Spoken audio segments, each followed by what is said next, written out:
Our daughter got Hodgkin's disease. She went through radiation and chemo. It was a tough year. She was 19.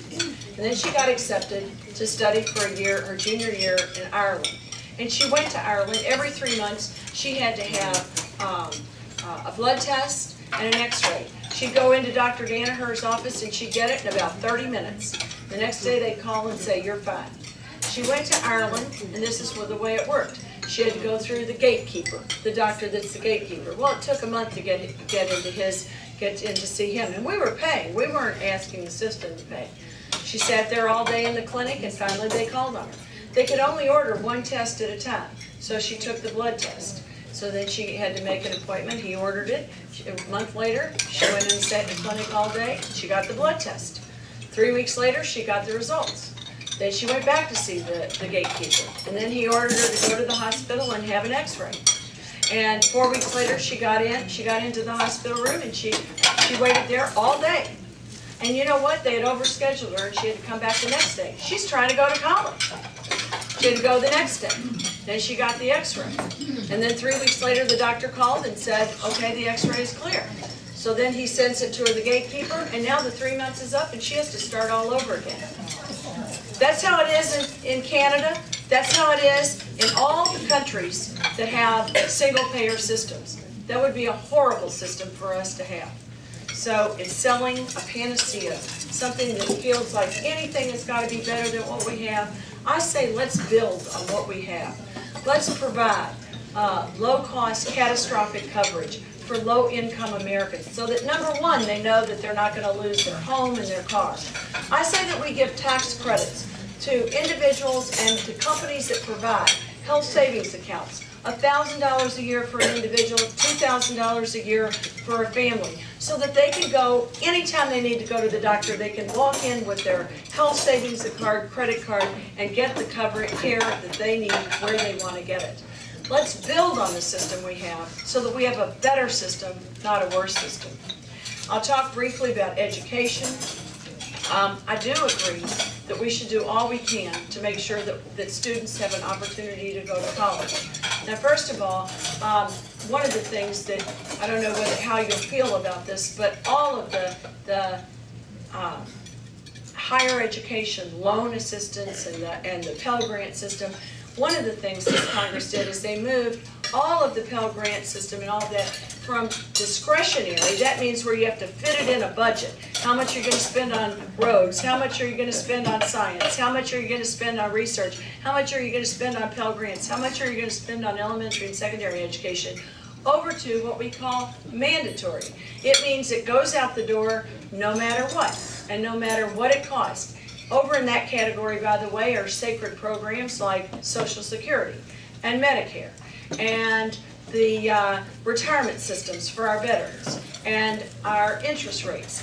But this Congress has moved a lot of programs over, and they don't even track whether they lose money or gain money. Now here's the problem.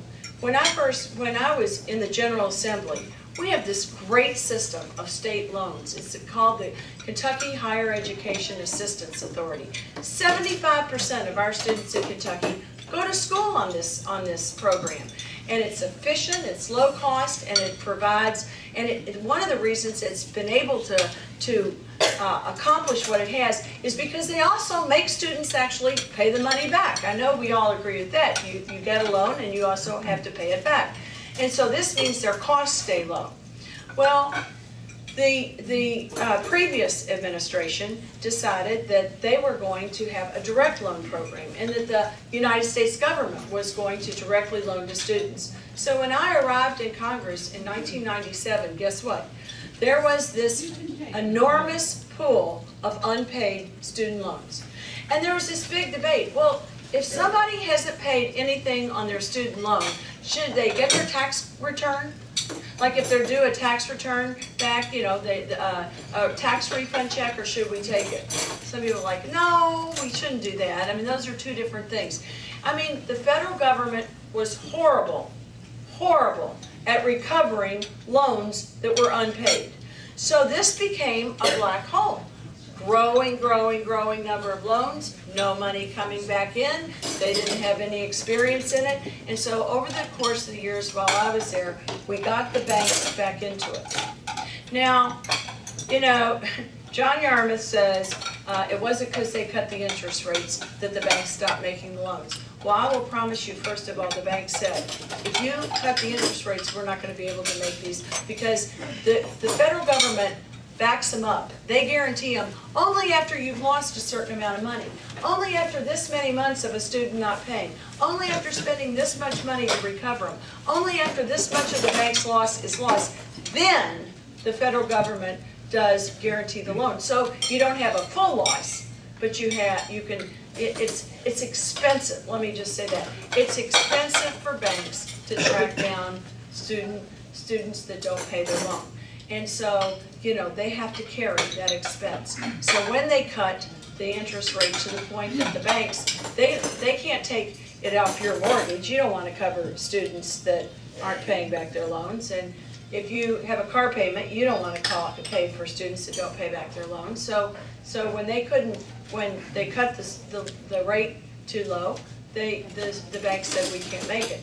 Unfortunately, there was even a bigger problem in Kentucky, because in Kentucky, our public-private partnership, the Kentucky Higher Education Assistance Authority, 75% of students, they are like a bank.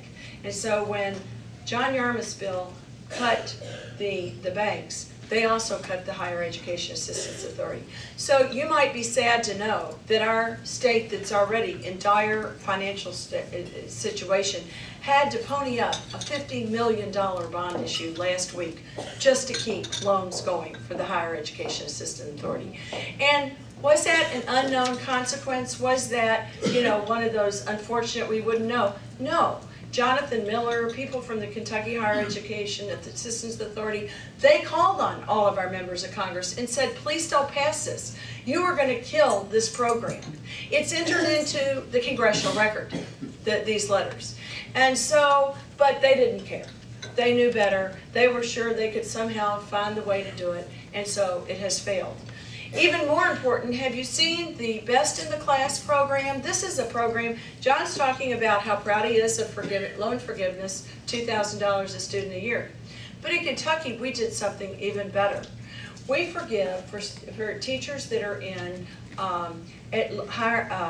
math, science, special ed. We forgive 20% of their loan for every year they teach. So at the end of 4 years, their loan is totally forgiven.